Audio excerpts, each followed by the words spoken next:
I currently own the Engwe Engine Pro Ebike, and it's been a solid performer that's been super reliable, but today I'm reviewing the newer version of that bike.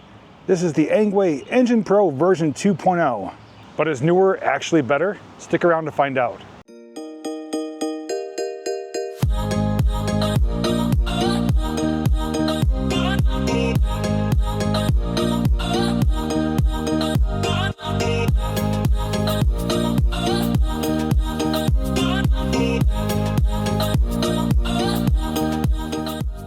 A big special thanks to Engwe for sending this bike out to me to review and to share it with all of you. Me personally, I'm definitely a fan of their e-bikes as I still own and use the original Engine Pro. But what are the differences between the original Engine Pro and this one right here? When looking at both bikes side by side, visually they're nearly identical. The only thing you're really going to notice is just a color change, where the version 2.0 does have some new color options. I do have the, what looks to be like an emerald green color. You don't really notice anything different until you get to the handlebars and look at the control pad. They both use a 5-button control pad, but they did go with a different type of module or control pad for the version 2.0. The other difference is you can't see, but they are very noticeable. So the original Engine Pro does operate on a 48-volt battery system. The new version 2.0 operates on a 52-volt system. The newer version does have higher torque specs, and the biggest change, at least in my opinion, is that the original Engine Pro has a cadence sensor, where this new version has a torque sensor. Now, for those who may not be aware, a cadence sensor is basically like a motion sensor. When the sensor notices the pedals start moving, it instantly gives you full power from the motor. Or on a torque sensor, it's based on the pressure or torque of the pedals. So in essence, the harder you pedal, the more power it will give you, allows you greater control over your power and speed. Starting off on the handlebars, we do have nice rubber fan grips. They feel good quality, nice and comfortable and soft. Left hand thumb throttle right there. Below that is your electronic horn button. And then we do have our 5-button control module. So plus and minus is your pedal assist modes, 1 through 5. In the front is your power button. You do long press that to power it on and off. And on the inside is a headlight button and an info button to go through different settings on the display. Power it on, we're gonna long press it. It boots up instantly. There's a full color display, and it's really bright and vibrant. Whether it's dark out or bright and sunny, you can see this clear as day. Really good display on this. It does have your battery indicator up there. Miles per hour, pedal assist, 0 is no power, and then 5 is max power. And then trip, odometer, max, and average speed, which you just hit the I info button to toggle through those. And then here's how the horn sounds. And to turn on the headlight, just press the button right there. The screen will dim. You do get a headlight icon up there showing that the headlight is on. And when the headlight comes on, the tail light does come on as well. There's a functioning tail light / brake light. So you do have illumination in the front and visibility of others from the back. And we'll just long press again to turn it off. On the right hand side is your gear indicator. This has an 8-speed Shimano gear system. And coming down below the display is a clamp right here. That is for adjusting the height of the handlebars. You can raise or lower the handlebar height. Below that is your latching mechanism. When you undo that, the handlebars do fold down in half because this is a folding bike. So the handlebars fold down. The bike does fold in half right there at the frame, and the pedals do fold in half as well. So this is more or less a compact bike. Gives you the most compact, least amount of space for traveling, carrying it in your car, or storing it at home. As we move to the front of the bike, you will see the headlight right there, which I will mention later on in the video. We'll talk more about that. Front fork suspension, which you can lock out. Front metal fender. This does ride on 20 by 4 inch wide fat tires, and stopping power is hydraulic disc brakes, which so far I am really impressed with the braking system. Really good stopping power. If you don't want to remove the battery to charge it, you can just remove this gasket right here, and the charging port is right there. So you can charge the battery while it's still inside the bike. The seat, they nailed it again. Excellent seat, soft, really plush, nice width on it.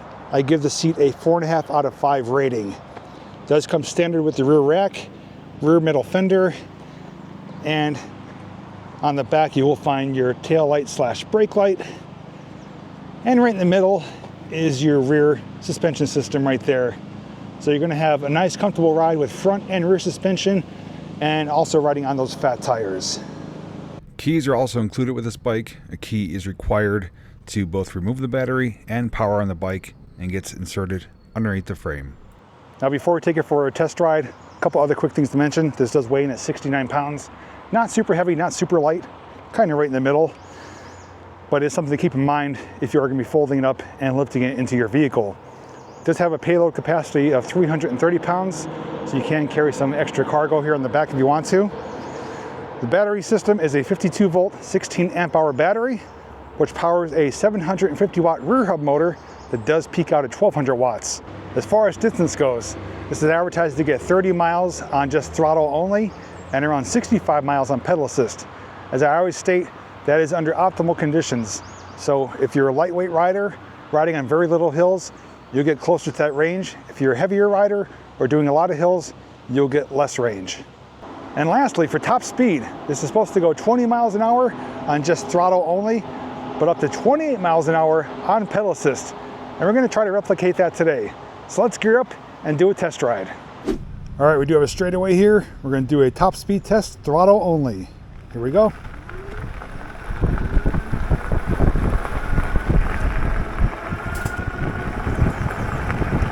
It accelerates pretty quick. And it does top out at 20 miles an hour.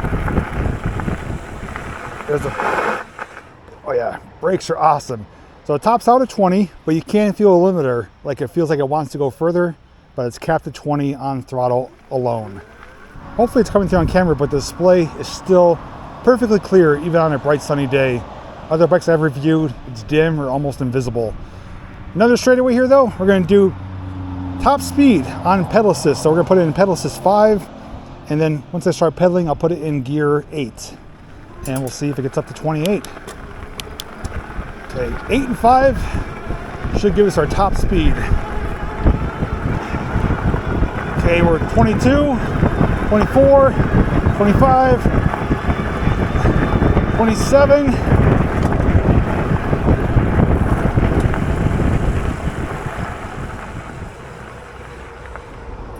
All right, so from what I saw, it capped out at 27.5, which is a half mile per hour slower than advertised. I call it 28. Again, I did feel limiting. Felt like I wanted to go faster, but it is programmed to cap out at those speeds. But it is performing as advertised. 20 on throttle, just at 28 or just under 28 on pedal assist. Now typically when I ride torque sensor bikes like my Hubsco, the way I operate it is by setting the pedal assist in the middle or upper middle. So right now I have it at 4, and if you notice, I'm still maintaining the same speed. If I was in pedal assist 4 on a cadence sensor bike and pedaling how I am, it would give me full power on pedal assist 4 and instantly accelerate forward until I reached out max power. I'm able to maintain the same speed because I'm not pedaling any harder. But if I start pedaling harder, it's going to instantly start accelerating, but then I can maintain it at whatever level I want. Can't do that on a cadence sensor bike. That's why I absolutely love torque sensor bikes. It gives you almost full control over the power output and the speed you want to maintain.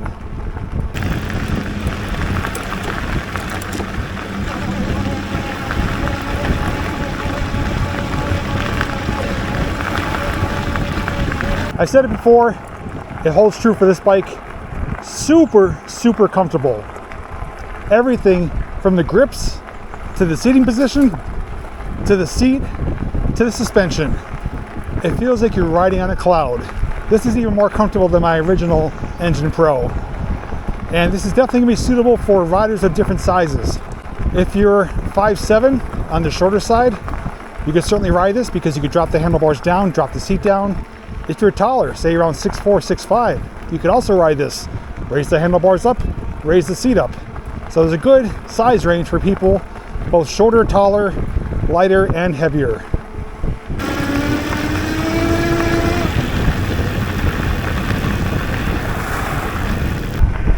And if you want to go just throttle and cruise like this, you can, which is a lot of fun, but it will wear the battery down faster.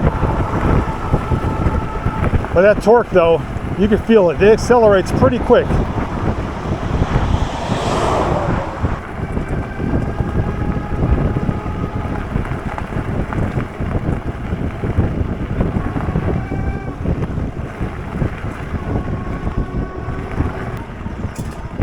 is also a nice balanced and stable bike too. Able to ride with no hands, no problem.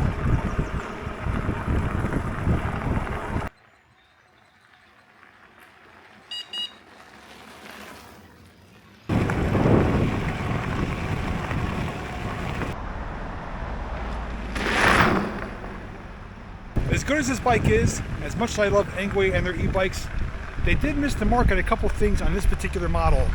When we get back, I'm going to share my good and not so good thoughts regarding the Engwe Engine Pro version 2.0.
I want to take a few moments to share my good and not so good thoughts, my pros and cons of the Engwe Engine Pro version 2.0.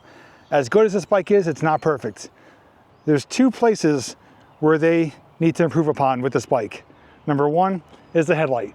This headlight is basically the same headlight, if not the exact same one on my original Engine Pro, and I complained about that light in my review of that bike. The light works, it's better than nothing, as I like to say, but it's dim compared to a lot of other e-bike lights. I don't want to name names out there of brands, but there's multiple other brands out there that have a 4 LED light that shines basically twice as bright as this one.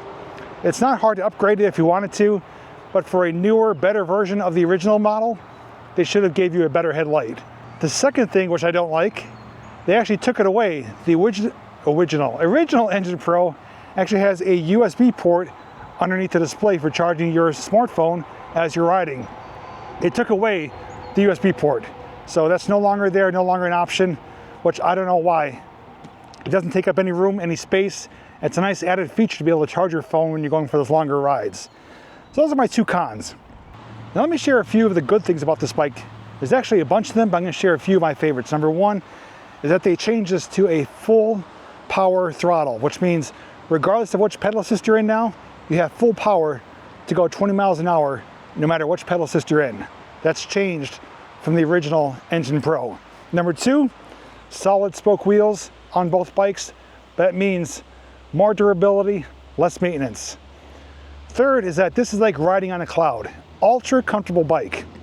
The combination of the fat tires, full suspension, the plush seat, and the riding position gives you a really soft, comfortable ride. If you're someone who has a stiff back, sore, stiff joints, and you don't like hard bounces, abrupt jolts and jostling around, this is going to help you have a more comfortable ride without a doubt. I could certainly ride this all day and not feel sore or stiff at the end just because of how it all works uniform together to give you a really, really comfortable ride. And lastly, the biggest improvement for me that I love is the torque sensor. The torque sensor is a game changer on this bike. So much better than having a cadence sensor. As I said, you could customize it how you want as to how you want to operate this, but you have basically full control over power and speed at any given time. You can't get that on a cadence sensor bike, so that was a huge upgrade, much needed, and a vast improvement over the original Engine Pro. With that being said, if you want to get more information and the latest pricing of this bike, check the description down below to see other e-bike comparisons, including my original Engine Pro video. You'll find a playlist in the description as well. And lastly, I hope you enjoyed the look at the newest version of the Engwe Engine Pro. I had a blast riding it. Hopefully you enjoyed watching it. Anyways, take care, safe riding, and as always, I'll see you in the next video.